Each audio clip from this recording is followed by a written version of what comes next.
Chapter 2. Health. The Dalai Lama, when asked what surprised him the most about humanity, he said, "Man, because he sacrifices his health to make money. Then he sacrifices money to recuperate his health." This quote fascinates me because it relates to me. Sometimes at the supermarket, I find myself complaining about the prices from the fruits and veggies, but I remember how much I almost had to pay for the emergency room, and it passes. $70 is way cheaper than $1,389, which I almost paid for my ER visit, the emergency room, not counting pain and time. Don't take me wrong, I am not against making money. In fact, I think we all should have our focus on increasing our financial capital so we could live a comfortable life and help others. However, we often focus too much on money that we forget about our physical and mental health. Staying physically healthy can help you stay healthy emotionally. If you eat the right food and exercise, your body will remain strong. It will help you cope and fight stress. Also, drinking the right amount of fluids is crucial to maintain the great function of every system in your body, including your heart, brain, and muscles. According to Harvard Medical School, a healthy person needs 30 to 50 ounces, about 1 to 1.5 liters, of fluid per day, which helps carry nutrients to our cells and flush bacteria from our bladder, prevent constipation, and many other deadly illnesses. I'm not here to give you a lecture about health, neither will I pretend I know all the tricks that will help you stay healthy. But the fact is that we all should take good care of our physical and mental health, because without health we can't enjoy life. Believe me, driving for Uber you can earn up to or more than $1,200 weekly, it's all up to you. In my old job, I was barely making $600 per week. When I saw that I could earn as much as I like, it went over my head. I started working long hours neglecting my health. I was eating less than usual, dehydrating myself and sleeping less. There were many times because I accepted trip after trip, I used to end up eating late. To make matters worse, often where I ended up only had fast food restaurants. Trying to avoid eating fast food, I used to numb my hunger by distracting myself. But whenever I no longer could numb my hunger, and couldn't find any other store than a fast food restaurant, I drove through the driveway of any fast food restaurant that I could find. I must admit this food was tasty, fast and cheap. However, fast food is not suitable to help us nourish our bodies well. In the short term, poor nutrition can contribute to stress, tiredness, and your capacity to work. Over time it can help to the risk of development of heart disease, diabetes, obesity, high blood pressure, stroke, cancers, including cervical, colon, kidney, liver, uterine and many others. Yes, this fast, cheap and tasty food can bring you many health issues. So please, be more conscious of what you eat. However, if you do this at least you are consistently putting something in your stomach.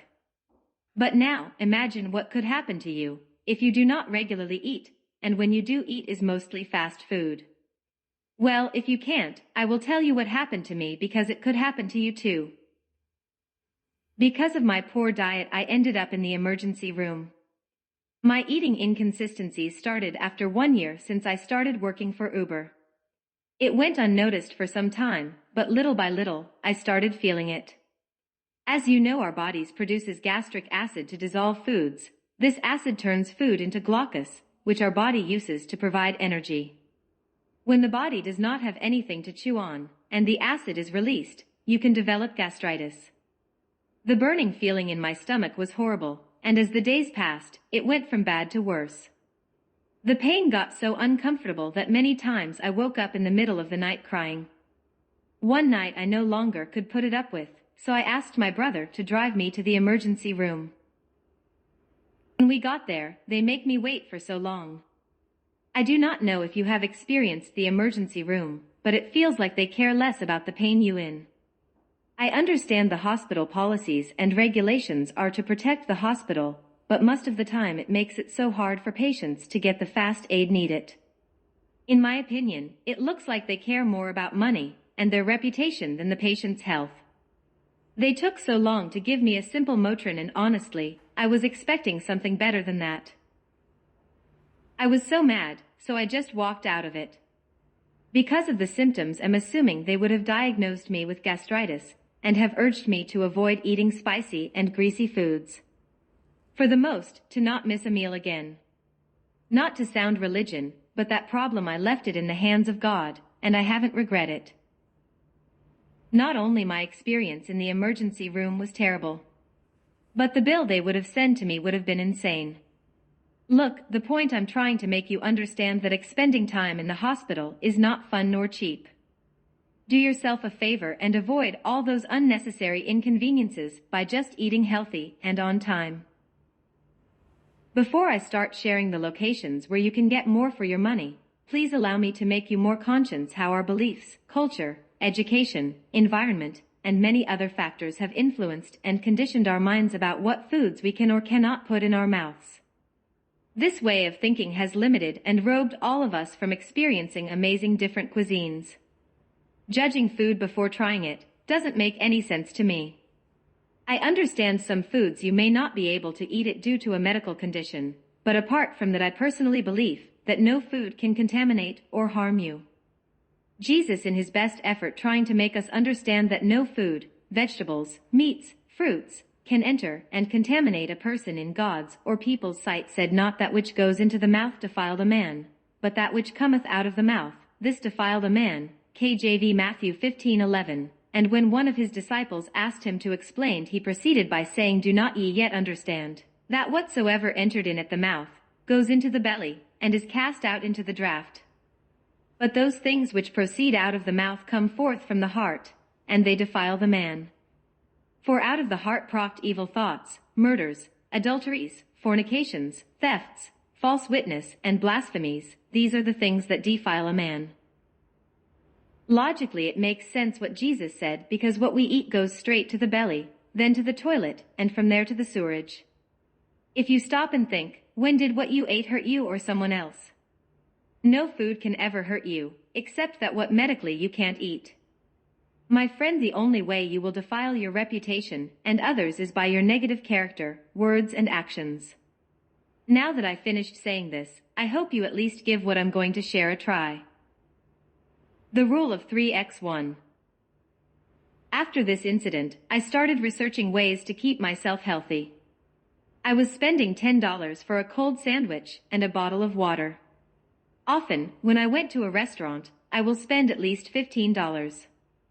The cheapest meals I could find were from the food trucks and push cart. Most of these foods are full of spices and grease, which I was supposed to stay away from.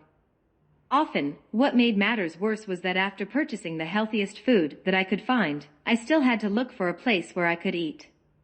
Most of the time I ended up eating inside my car, leaving it smelling, and trust me, passengers do not like a smelling car.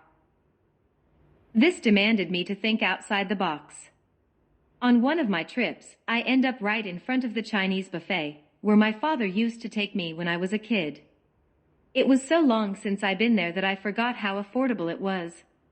It was around noon during my lunchtime, so I went in. If you've never been to a Chinese buffet, let me tell you what you could find inside. Most buffets carry similar setups, so no matter where you go, you will find salads, seafood, chicken, pork, beef, with more than 20 sides to choose from. Plus, sushi, soups, fruit salad, ice cream, and mini cakes for dessert. You can eat as much as you like. That day, I eat good. The best part was when the waiter brought me the bill. My bill was only $11.37. I couldn't believe it. I ate salad, soup, my protein, and some dessert. It was the best lunch ever, and since that day, I have been going there for lunch. I did some research for you and made a list of some of the buffets in Queens, Brooklyn, Manhattan, and the Bronx. You can find the list at the end of the book. The prices may vary due to the location and time, but the lowest price is during lunchtime Monday to Friday. There you can eat all you can, for the same price you must pay in a regular restaurant.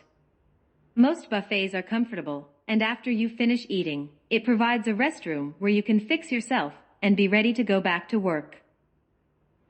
Another great option are Hispanic restaurants. Most of them have lunch specials.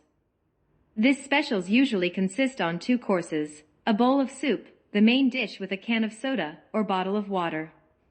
All of that for a price around $12. Due to COVID, most buffets are closed, therefore I have been taking advantage of this lunch specials. Similarly to the Chinese buffets, these restaurants after you finish eating it provides a restroom where you can fix yourself and be ready to go back to work. If you like cooking, you may like the vegetarian soup that I make for myself. This soup has drastically changed my health. Trying to stay as healthy as possible, I used to buy natural green juice at least 3 times per week. However, all this changed when I learned that these juices aren't as healthy as I thought they were. Nowadays, not even organic fruits and vegetables are not as healthy as they say they are. Organic or not, whenever we drink raw natural juice, we are also consuming large amounts of pesticides. This is because the pesticide concentrates itself within the vegetable's skin and roots. When we wash them, we are only cleaning the surface. Cooking them, like I do, the pesticides will come out in the water. So, to get an organic soup from non-organic vegetables is by only throwing them in a boiling water for about 5 minutes. Ingredients: you can add or remove according to your preferences: carrots, white and brown mushrooms, broccoli, kale, spinach, asparagus, string beans, potatoes, sweet corn, cauliflower, tomatoes, eggplant, red and green cabbage, red onions, or whichever you prefer, garlic, celery, okra, fresh peas and zucchini. Tools: a blender or a NutriBullet. Process: vegetables must be cut in middle sizes. Depending the amount of soup that you are planning to make, put water to boil. Once the water is boiling, first add the carrots, corn, potatoes, string beans and fresh peas, without the shell. After 5 minutes, add the rest of the vegetables. Cook them for about 5 minutes, no more than that because they will overcook. The onion, celery and garlic must be roasted with olive oil in a different pot for flavor. Then drain the water. Keep the cooked vegetables and the hot water in separate pots. Cool off the water to a temperature that will not burn you, but either isn't too cold. Using as little water as possible, blend the vegetables. 9. Then blend the vegetables, together with the roasted onions. 10. Add salt, stir it and enjoy it. For you who have children, you know that getting your children to eat their vegetables is very difficult. Sometimes they don't even want to eat a single broccoli. But if you prepare your soup this way and feed them, I am sure they will eat it. The soup has a very rich flavor in itself, but if you want to get more creative, you can add different flavors. There are chicken, fish, and beef flavors which your babies already love it. Trust me, your kids won't even know what they're eating, and you will be very happy knowing they are eating all their vegetables that will keep them healthy.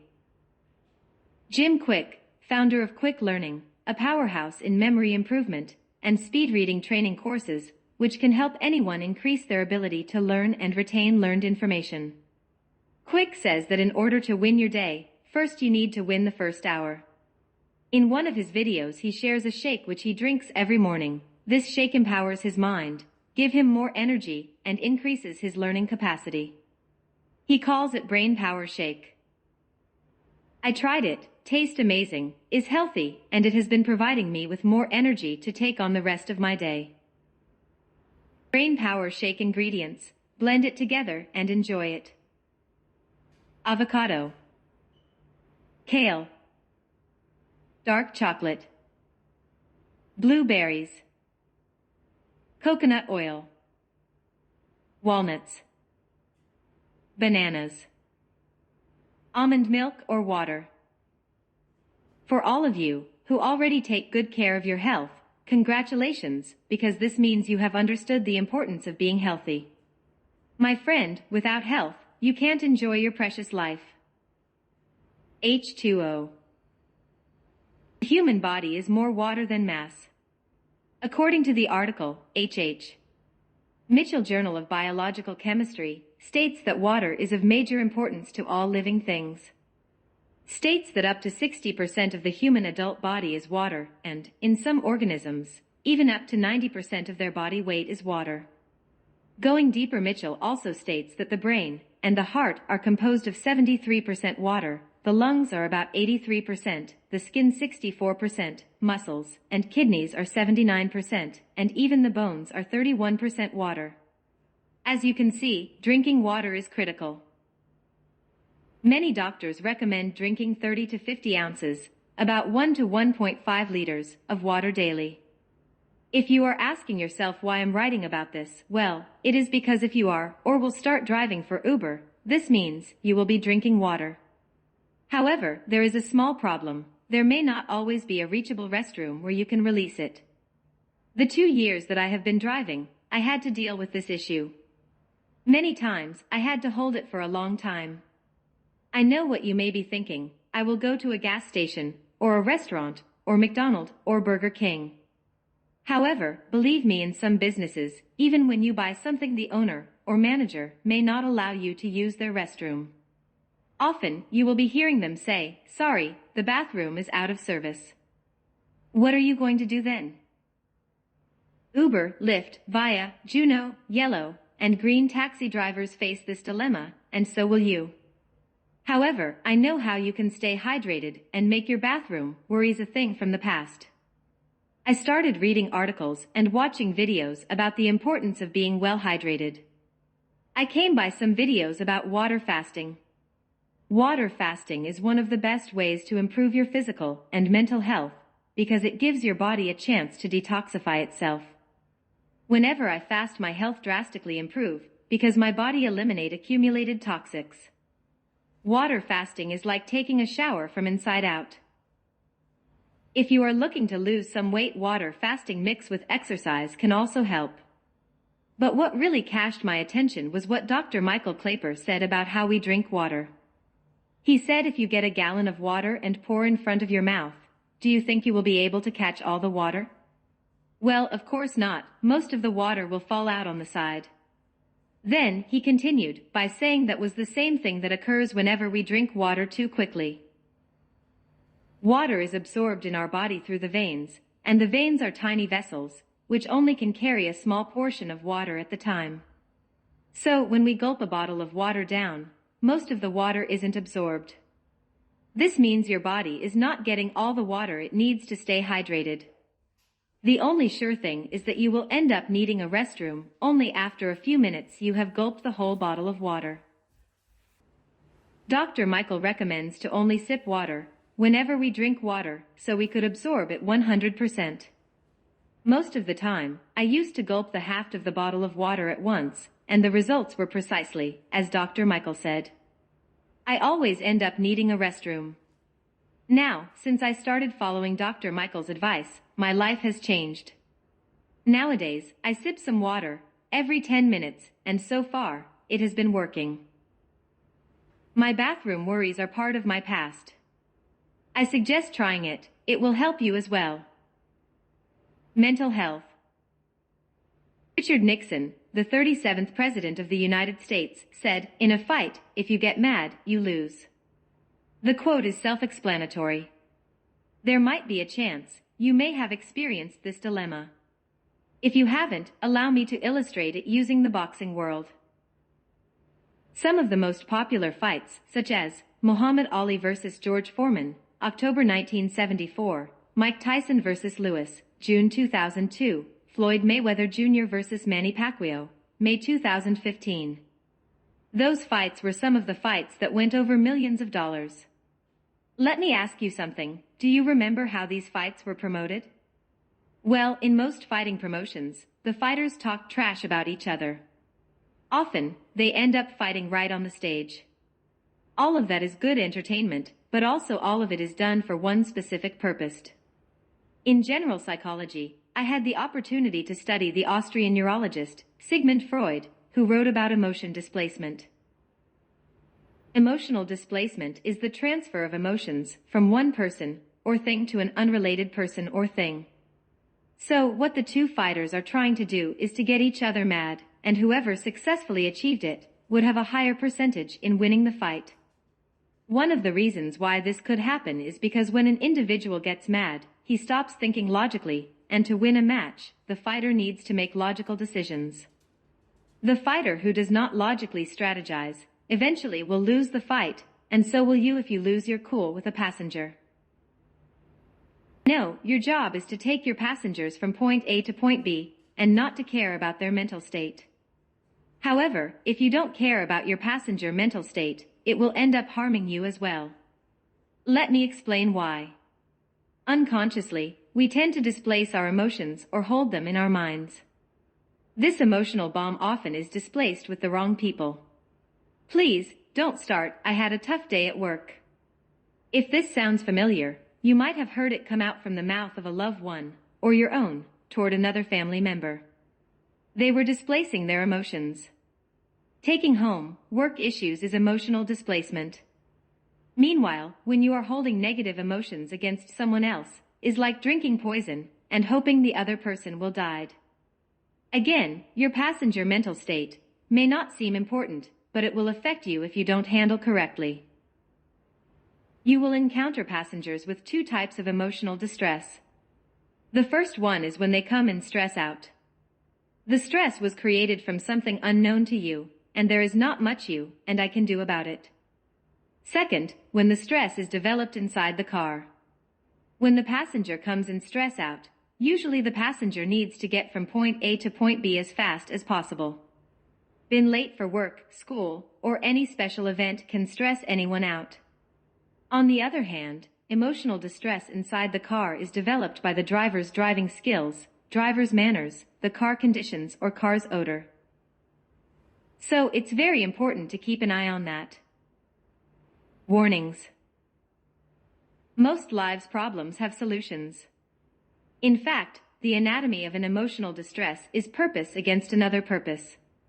In simple words, emotional distress is what you want against what someone else wants. To fix any type of emotional distress, all you have to do is prioritize the wants in order of significance.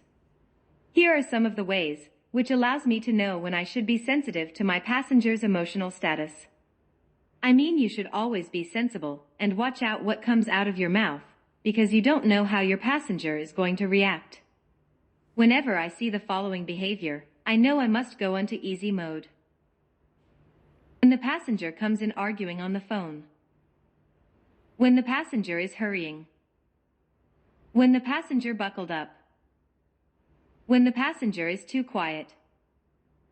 When your passenger comes inside the car arguing on the phone, once he hand out the phone, he will react in two ways. Either he will apologize or sit back very quietly. Personally, when my passenger apologizes, I start chatting with him. Despite the subject, I always agree with them because I know at the end of the ride, I will seem like an understandable individual. In the other hand, when they sit back quietly, I play music and start driving. My advice to you is to do the same. It's straightforward. No need to complicate yourself. When your passengers are in a hurry, they will ask you to go fast. Some will ask you in a friendly way, others in a rude manner. At the beginning I personally tried to help them, but the only thing that I won were tickets and points. After points are added to your license, there is not much you or your passenger can do. I had spent too much money trying to be a nice guy. Now, whenever I face similar situations, I agree with them, and I do my best to help them, but respecting traffic laws and speed limits. Most of the tickets came by mail. Driving over the speed limit in school areas and some important boulevards will give you a surprise. Please, keep your eyes open to speed signs. Now, following these simple steps has saved me a lot of headaches, time, and money. When your passenger buckled up, drive smooth. Watch out for holes, your braking, and speed. Whenever Uber sent me a complaint notice, it usually happens when my passengers buckled up and I had made a wrong move. Often, passengers that buck up were buckled up when they were kids, others were in a car accident. There is not much we can do but to drive safe and created a comfortable environment for them. I try to put myself in their shoes because only God knows what is going on inside their mind. So if you drive smoothly, watch out for holes, your braking and speed, you will not have any problems. When your passenger is too quiet, it is hard to figure out if he is enjoying the ride. In this case, I remind myself that the city life can be very stressful, and your passenger may only want to get home. This also depends on the daytime. Many people, including me, are not too talkative early in the morning. Personally, I drive smoothly. In a low volume I play music, until we reach his destination. Always try your best to help them reach their destination. Respect all traffic laws, and when you speak, make sure your words are encouraging and not criticizing. This will create a positive environment where you and your passenger will have a great time. At the end of the trip, you might get a "You are the best Uber driver I have ever had."